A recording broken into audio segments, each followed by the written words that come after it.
오산교회 제자훈련 인도자 가이드 제자훈련의 터다지기 5장 무엇이 바른 기도인가에 대해서 함께 보도록 하겠습니다.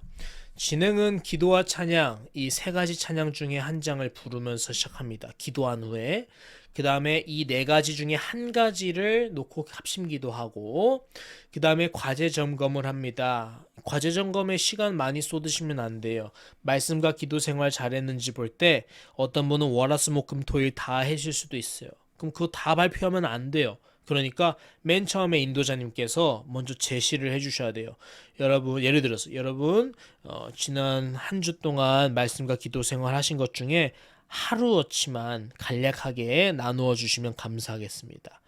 왜냐면 교재 공부에 시간이 많이 걸리니까 이런 거에 시간을 많이 아끼셔야 돼요. 자, 교재 공부할 때 주의하실 점, 시간 배분, 참여자가 많이 말하게 하세요. 인도자는 답을 알아도 최대한 말을 줄이면 좋아요. 왜냐? 그래야 참여자가 살아나요.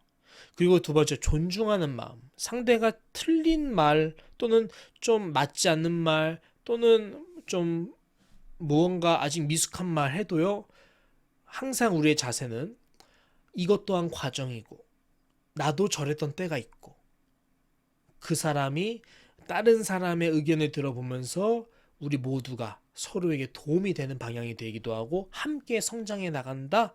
이런 마음가짐, 존중의 마음 태도가 무조건 있어야 되겠습니다.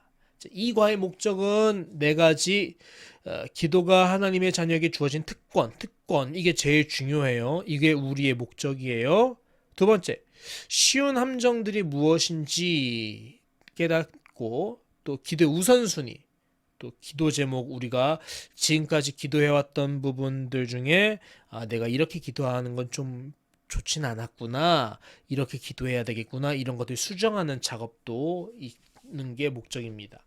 자, 그럼 맨 처음에 서론을 읽을 거예요. 서론을 다 읽으신 후에 인도자님께서는 세 줄로, 자, 우리 한 줄씩 읽겠습니다, 이런 식으로 다 읽었어요. 그럼 다음에 자, 이렇게 서론을 읽었는데요, 세 가지 점을 우리가 알 수 있습니다 하면서 1, 2, 3 이렇게 읽어주시면 되겠습니다. 그리고 나서 바로 이 도입 질문 들어가기 전에 질문을 해주세요. 본문의 주제처럼 무엇이 바른 기도라고 생각하세요? 바른 기도가 되기 위해서는 기도를 하는 대상인 하나님에 대해서 바로 아는 것이 필요한데요. 자, 그런 의미에서 우리가 1번 질문으로 넘어가겠습니다 하면서 넘어가면 돼요. 주의하실 점, 1번에서 3번 질문은 기도해야 될 필요성이에요. 그리고 4번 질문에서 기도자가 갖고 있는 어떤 특권 의식을 말해요. 중요한 것은 4번입니다. 특권. 자, 그래서 1번에서 3번은 좀 가볍게 넘어가야 됩니다. 자, 1번 히브리서 4장 14에서 16절. 성도님들 다 5번씩 읽었을 거예요. 그러니까 우리는 여기서 먼저 성경을 피자고 해야 돼요. 자, 성경을 한번 펴볼까요? 히브리서 4장 14절에서 16절, 성경 쪽수 356절입니다. 자, 찾으셨어요? 네, 한번 같이 읽어볼게요. 같이 읽어보시고, 자, 이제 여러분 14절은 어떤 게 이 14절의 요지인 것 같아요? 그러면 성도님들 중에 한 분이 대답을 하실 거예요. 또는 이렇게 할 수도 있어요. 요약을 안 해왔을 테니까. 자, 방금 읽었는데요, 여러분. 자, 이제 14절의 요지, 15절, 16절 각 절마다 우리가 그 요지가 무엇인지 한번 생각해 보겠습니다. 자, 14절의 요지는 뭔 것 같아요? 그럼 성도님 대답하실 겁니다. 이렇게 넘어가면 되겠습니다. 2번, 예수님은 우리에게 큰 대제사장이 되십니다. 그분이 지금 계신 곳은 어디입니까? 말씀 보면은 은혜의 보좌 앞이라고 돼 있어요. 얘는 은혜의 보좌 옆이라고 하는데 너무 성경적이죠. 너무 신학적이에요. 이거 말고 그냥 은혜의 보좌에 계세요, 이거면 충분합니다. 그러면서 중요한 거, 은혜의 보좌로 대답하면은, 은혜의 보좌라고 대답을 하면은 이제 인도자님께서는 이렇게 질문해야 돼요. 여러분, 그러면은 우리가 기도를 하는 곳이 은혜의 보좌라고 하는데 어떤 은혜를 받기 때문에 대체 은혜의 보좌로 나아간다고 할까요? 어떤 은혜를 받을 수 있어요? 하면 이제 성도님들이 기도를 통해서 받을 수 있는 은혜에 대해서 나름대로 얘기할 거예요. 그럼 얘기를 다 마친 후에 인도자님께서 네, 잘 들었습니다. 기도를 통해서 크게 두 가지 은혜를 받을 수 있을 것 같아요. 하나는 기도를 하고 나서 받는 응답의 은혜고요. 또 하나는 기도를 하는 과정 중에 받는 내가 변하는 변화의 은혜인 것 같습니다. 이렇게 나눌 수 있습니다. 자, 3번 봅니다. 이것도 가볍게 넘어가야 돼요. 자, 16절 말씀 보면은 그러므로가 있죠. 이 말은 하나님께 우리가 매달려도 좋을 근거가 된다라는 거예요. 자, 15에서 16절을 보면서 왜 그러므로가 중요한지 한번 생각해 볼까요? 이제 성도님들이 조금 생각을 해볼 거예요. 그러면 이제 대답을 하겠죠. 발표를 한 다음에 인도자님께서 알고 계셔야 되는 거. 요지죠. 15절 보면은 우리 연약함을 동정하실지 못할 이가 아니다. 이게 중요해요. 이게 핵심어예요. 우리 연약하다. 그러면은 마지막 보시면 기도하기를 주저한다라는 게 나오죠. 주저한다라는 거예요. 왜 기도에 주저할까요? 연약하니까. 연약한 거랑 주저랑 무슨 상관인데요? 내가 하나님께 의인이 아니고 연약하고 온전하지 않은데 하나님이 내 기도를 들어줄 수 있을까? 아니 애초에 들어주실까? 내 기도가 통과될 자격이나 있을까? 없죠. 근데 왜 기도해야 될까? 어차피 안 들어주시지 않을까? 포기하면 안 돼요. 왜요? 예수님께서 우리의 연약함을 동정하지 못하실 리가 아니고 오히려 우리를 공감해 주시고 우리를 불쌍히 여기시기 때문에 그래서 은혜의 보좌 용서하시고 모든 것을 그럼에도 불구하고 의롭다 칭하셔서 자격 없는 우리에게 은혜를 주시는 하나님의 그런 은혜가 있는 보좌 앞에 우리가 기도하러 나아가야 된다. 그래서 우리가 기도하면 기도하기를 주저하면 안 되겠습니다. 이렇게 설명할 수 있겠습니다. 다음 4번입니다. 이게 중요하다 했어요. 별표예요. 자, 확실히 큰 특권임에 틀림없다. 이 놀라운 특권을 함부로 하거나 소홀히 해서 영적으로 가난하고 어리석은 자가 되어 있지는 않은가. 여러분 이거 중요합니다. 왜 이게 중요하냐면요. 이거예요. 예수님께서 우리에게 구원을 주신 것은요. 천국 가면 끝 이게 아니에요. 그것은 입구에 지나지 않아요. 그래서 사도 바울도 자기 자신에 대해서 뭐라고 말해요? 고린도전서에서 내가 구원을 받고 남에게 구원을 받게 하고 도리어 내가 하나님께 버림당할까 봐 나는 뒤를 돌아보지 아니하고 다른 박질을 하며 구원의 길을 간다라고 설명을 해요. 구원의 확신이 있는 사람조차도 자신의 구원을 이루기 위해서 뒤돌아보지 않고 점점 더 전진해요. 믿음의 생활이요. 한 번 구원받으면 영원한 구원? 맞아요. 원리는 맞아요. 근데 그건 하나님이 아시잖아요. 우리가 어떻게 알아요? 가룟 유다가 알았을까요? 사도 바울이 알았을까요? 몰랐잖아요. 그러니까 두렵고 떨림으로 구원을 이루고 그러니까 내가 도리어 버림을 당할까 두려워함으로 다른 막질하는 거잖아요. 누가 구원받고 누가 택함받은 자인지 하나님만 아는 권한을 우리가 어떻게 알아요? 몰라요. 그러니까 우리는요. 계속 구원을 쟁취하기 위해서 전진해 나가는 존재예요. 그러면 이런 관점으로 볼 때 예수님께서 우리를 제자 삼으신 것은요. 우리가 전진하라고 제자 삼으신 것도 있어요. 구원을 주시고 그 구원을 영화롭게 이루게 하려고 부르신 거예요. 그러면 여기서 우리가 알 수 있는 거 예수님을 믿기 전에 우리는 어땠어요? 좋았어요? 중립적이었어요? 나빴어요? 나빴죠.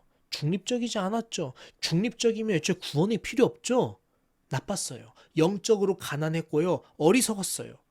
근데 예수를 믿었어요? 구원을 받았어요? 그럼 우리가 바로 영적으로 가난하고 어리석은 자에서 벗어났나요? 예수님께서 벗어나게 구원하신 거잖아요. 벗어날 수 있도록 기도를 가르쳐 주셨잖아요.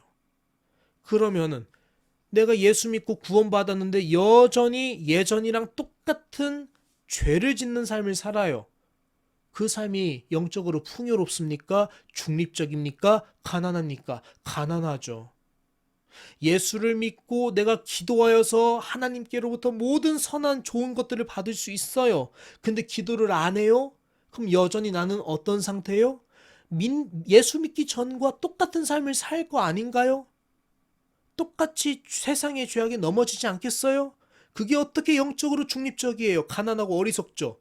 기도하지 않으면, 기도의 특권을 소홀히 하면 영적으로 가난하고 어리석은 자 맞아요. 그래서 기도의 특권, 이 영적으로 가난하고 어리석은 상태를 벗어날 수 있는, 예수 믿는 사람만 받을 수 있는 특권, 그래서 특별한 권리를 받은 게 맞아요. 그래서 이 부분을 우리가 먼저 설명을 해줘야 돼요. 왜 이걸 특권이라고 부르는지. 왜 기도가 특권이에요? 예수를 믿기 전에 우리는 중립적이지 않았다. 영적으로 가난하고 어리석은 자 맞았다.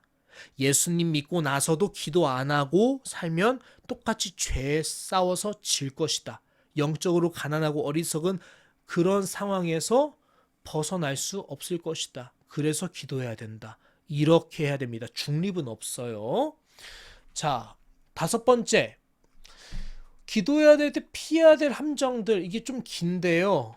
먼저 외식하는 거가 있고요. 넘어가면 중언부언하는 기도가 있죠. 이렇게 2가지예요. 외식, 중언부언.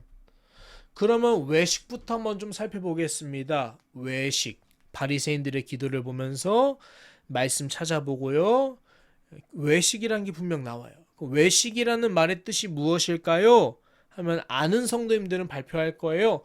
그러면 이제 다 들어보시고, 인도자님께서 외식은요 가면을 쓰고 연극이란 뜻이에요. 즉 척이에요. 이렇게 하면서 바로 넘어가면 되죠. 기도가 어떻게 외식이 될 수 있을까요? 이건 안 해도 돼요. 안 해도 돼요. 이미 너무 양심으로 우리가 본성적으로 아니까. 근데 이거는 해도 되고 안 해도 돼요. 시간상. 바리새인들이 기도할 때 이거는 짚고 넘어가도 되지만 굳이 안 짚으셔도 돼요.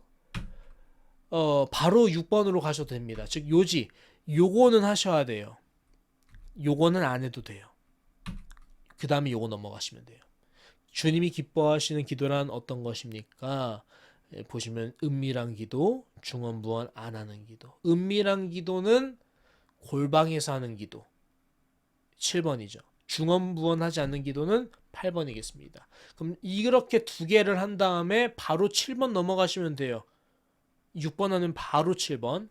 자, 골방은 무엇일까 하면 여러 가지로 대답이 나올 거예요. 그 다음에 정리해 주셔야 됩니다. 골방은 마음, 어떤 장소에도 국한되지 않습니다. 골방은 그냥 하나님만 의식하는 곳이 골방입니다.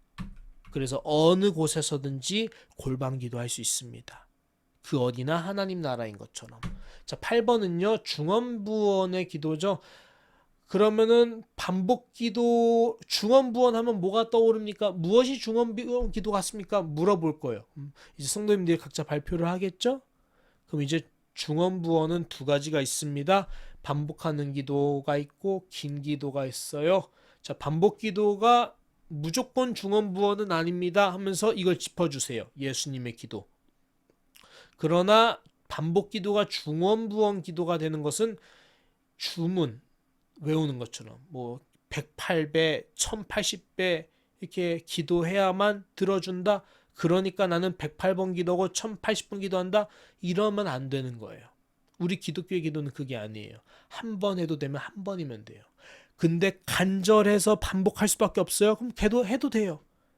중요한 건 뭐예요? 한 번이든지 여러 번이든지 보다 간절한 것이 중요하다. 긴 기도도 마찬가지예요. 1분 기도에도 하나님이 들어줄 수 있어요. 10초 기도에도요. 근데 1시간 기도에도 마찬가지예요. 문제는 시간이 아니라 간절한 거죠. 내가 간절해서 하나님께 간절한 마음으로 기도하는 것이 중요하다. 시간이 중요한 게 아니라는 거예요. 자, 마음에도 없는 말을 입버릇처럼 하는 거. 이제 성도님들이 이런 분도 있어요. 나는 항상 기도할 때마다 사랑하는 아버지 하는데 진심으로 그때마다 사랑하는 아버지 하는 분들은 저는 사랑하는 아버지 이렇게 말 안 하겠죠. 진심인데 자기가 알 거예요. 정말로 성도님들이 중언부언하는 기도를 한마디씩 할 수 있어요. 없다는 사람이 있을 수도 있어요. 그러니까 화려한 미사여구 이게 의미가 있으면 정말 솔직한 게 중요하다. 그래서 전도서 5장 2절 한번 펼쳐보아서 우리가 정말 오직 우러나오는 기도만 합시다. 이렇게 결론을 내주시면 좋겠습니다. 솔직한 거. 자, 10번 중요합니다. 이제 주기도문 이렇게 펼쳐 보시고 마태복음 6장 9절에서 13절. 먼저 세 가지가 무엇일까요? 하면 하나님의 나라 구하는 기도, 거룩 이루어지고 이렇게 발표할 겁니다. 자, 근데 특별히 여러분, 하나님의 영광을 위한 기도가 우리 필요, 사람을 위한 기도보다 먼저인 이유는 뭐겠습니까? 이렇게 대답하겠죠. 자, 이제 하나씩 말합니다. 이름이 거룩히 기억임 받으시면 무슨 뜻입니까? 그럼 각자 대답할 겁니다. 이렇게 정리해 주시면 되고요. 이것도 마찬가지예요. 자, 여기서 2단락에서는 기도의 내용과 기도의 우선순위에 대해서 지금 다루고 있죠. 근데 중요한 게 뭐냐면 우선순위라는 거. 기도의 내용, 뭐 나라를, 거룩을, 뜻이 이루어지기를 이런 거 다 할 필요 없어요. 나라 해도 되고 하나만 해도 돼요. 근데 중요한 거 뭐예요? 우선순위라는 거예요. 뭐부터 기도할래요? 하나님 저 대학 가게 해주세요. 이거부터 하지 말라는 거예요. 쉽게 말하면. 뭐부터 기도해요? 하나님의 뜻이 먼저 이루어지게 해주세요. 이거부터 기도하라는 거예요. 물론 모든 것에 적용할 수는 없겠죠. 긴박한 상황 같은 경우, 뭐 정말 누가 위급한 상황일 때는 바로 아버지의 뜻, 이게 아니라 아버지 위급합니다. 도와주세요. 살려주세요. 할 수 있어요. 중요한 건 위급한 상황이 아니라 평상시 기도할 때 얘기하는 거예요. 자, 나라가 임하시오며 이것도 나라라는 개념에 대해서 물어보고 이렇게 설명해 주시면 되겠고, 이것도 마찬가지예요. 각자 성도님들 한 분이 이렇게 대답하고 이렇게 정리해 주시면 되겠습니다. 다음으로 이제 우리의 필요를 위해서 네 가지가 있는데 뭐라고 합니까? 물어보시면은 네 가지 이렇게 성도님들이 대답하실 겁니다. 그럼 바로 여러분, 물질적 필요는 한 가지고 영적 필요는 세 가지라는 사실. 여기서 물질적 필요는 일용할 양식, 나머지는 다 죄, 시험, 악, 영적인 필요 세 가지나. 무엇을 의미할까요? 그렇죠. 영적인 필요가 우선적이겠죠. 성도님들이 이렇게 대답을 할 겁니다. 자, 일용할 양식을 달라는 기도는 음식만을 달라는 기도일까요? 양식? 그러면은 성도님들이 좀 생각을 할 수 있고 대답할 수도 있겠죠. 이제 대답을 해주시면 돼요. 원어에서 보면 양식은 음식뿐만 아니라 모든 것입니다 라고요. 자, 일용할 양식만을 달라고 기도하라는 까닭이 무엇입니까? 할 때 각자 물어보고 정리해 주시고, 이것도 마찬가지입니다. 묻고 대답하고 정리해 주시고, 묻고 성도님들이 대답하시고 정리해 주시고, 묻고 성도님들이 대답하고 정리해 주시고. 자, 11번 당신의 최우선의 관심사, 그리고 이것도 성도님들이 각자 대답할 건데 이렇게 정리해 주시고, 12번도 솔직하게 성도님들이 대답해 주시고, 자, 이렇게 정리해 주시면 되겠습니다. 13번도 마찬가지 맥락이겠죠. 자, 성도님들이 이렇게 발표할 겁니다. 중요한 것은 기도 많이 하는 게 중요한 게 아니라 바른 기도를 해야 된다. 그래서 주제 말 그대로 무엇이 바른 기도인가, 이 목적을 잘 이룰 수 있어야 되겠습니다. 자, 마무리입니다. 찬양 내용을 먼저 요약해 주시면 되겠습니다. 요약은, 자, 오늘 이렇게 했는데요. 뭐 여러 가지 이렇게, 이걸 1번부터 13번까지 다 요약하면 힘드니까 이 네 가지를 한 번 더 목적, 이거를 말해주면 돼요. 자, 하나님의 자녀에게 주어진 특권이죠. 특권이 무엇인지가 있었고요. 기도할 때마다 중언부언과 뭐 반복하는 기도, 또 외식하는 기도가 있었고요. 또 기도의 우선순위 우리가 좀 알았고요. 또 우리가 어떻게 기도해야 되는지, 무엇이 바른 기도인지를 좀 나누었습니다. 이런 식으로만 내용 요약해 주시면 되겠습니다. 자, 내용 요약을 마치면 이제 우리가 이제 일주일 동안 어떻게 오늘 말씀, 오늘 교재 나눔 어떻게 적용할까요? 삶에서 좀 1분 정도에서 2분 정도 서로 어떻게 결단하고 적용할지를 쓰게 하시고요. 그러면 1, 2분 지난 후에 자, 이제 우리 좀 나눠볼까요? 어떻게 적용하실지 나누고요. 그게 생활 숙제인 거예요. 그 찬양 이 셋 중에서 하나 부르시고, 시간 관계상은 안 하셔도 되고요. 기도 이렇게 네 가지를 놓고 합심 기도하면 되겠습니다. 그리고 마무리는 이제 과제를 내주시는 거예요. 생활 숙제. 지금까지 자신의 기도 생활의 문제점을 한번 살펴보고 기록해 오는 것. 이것들은 해도 되고 안 해도 됩니다. 네, 고생